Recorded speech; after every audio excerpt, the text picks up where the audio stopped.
Hey up lads and lasses, Damphyre here, back again with some more Infinite Lagrange, and today, carrying on with the Corvettes. Hopefully this, I think, is the last one I have to record, and then I've got time off, which is going to be amazing, because beach.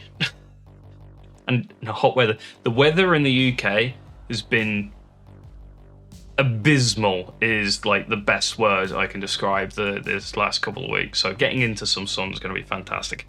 Anyway, you really don't want to hear about that. You want to hear about more Corvettes, and that's why you're here. We have done Void Alpha, Neb Chaser, Cellular Defender, T800, CVM011, and we are now onto the Red Beast, which is not very good at all, so I don't recommend running it.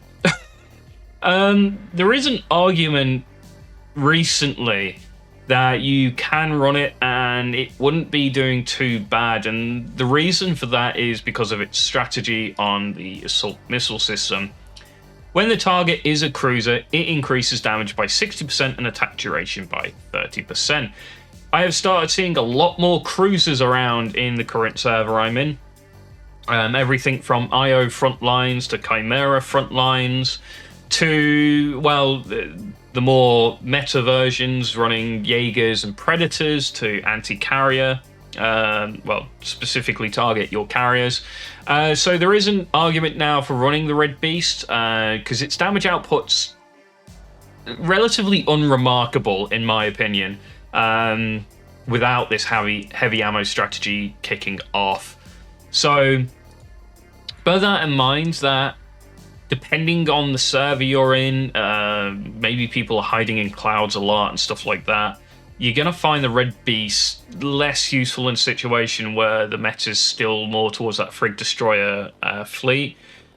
As if the meta shifted over to that sort of heavier fleet composition with the Jaeger Predator, you're seeing a lot more of that. The Red Beast is like a question mark. If you've got the room, you could put it in. If you don't have the room, leave it. But you might have the room to run it. So, yeah. First off, I go straight into the assault missile system here. It's got an 8-second lock-on time, so you don't necessarily have to upgrade the lock-on time. You've probably got a screen ahead of this anyway, especially with an 8-second lock-on time, which allows you to go straight into the weapon system. Now, due to the fact that I would only run this in a situation where I am seeing a lot of cruisers and stuff like that, I will be picking up the strategy here. But first, picking up the hit rate is going to guarantee, more hits for certain, and then going into double cooldown.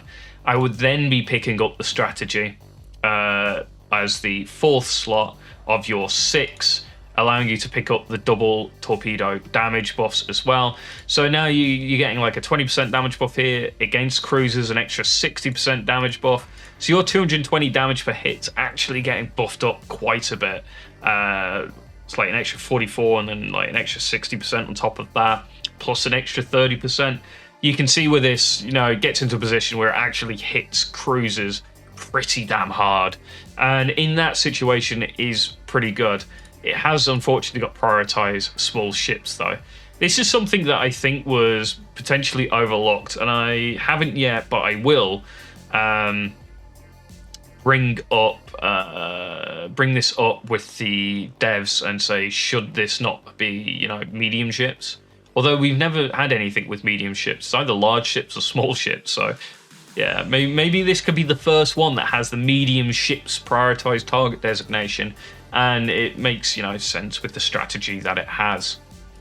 So, once you're done with the missile system, that's where I would come in. You can pick up double ship evasion here, which isn't too bad. However, I'd recommend going single ship evasion and target selection time if you've got a screen. If you haven't got a screen, pick up the double evasion and finish it off with the triple HP buffs in the armor system.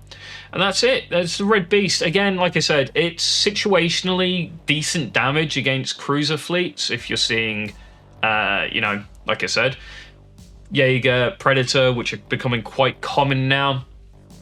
And for some reason in my server, IO front lines have become pretty common. So in that situation, I may even consider running the Red Beast myself. If I can find a slot.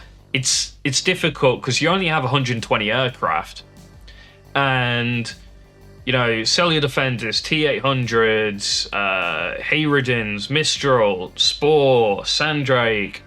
There's like 80, 90 CP worth already just from like the sort of more required fighters, bombers, corvettes that you want to be running, even potentially, you know, a bit higher than that, because 15 T-800s.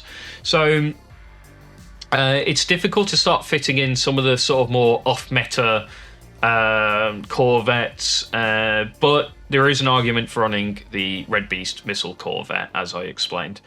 So potentially don't sleep on it. Maybe give it a go. Maybe you're in a server like mine where you are seeing a lot of those cruisers around, and it might do some, you know, decent damage for you. And more damage is always good. I mean, it's better than running the CVM-011 in the situation that you are seeing a lot more cruisers, but at the same time, if you're not and it's all frigates, the missile type CVM-011 will more than often than not give you more damage output.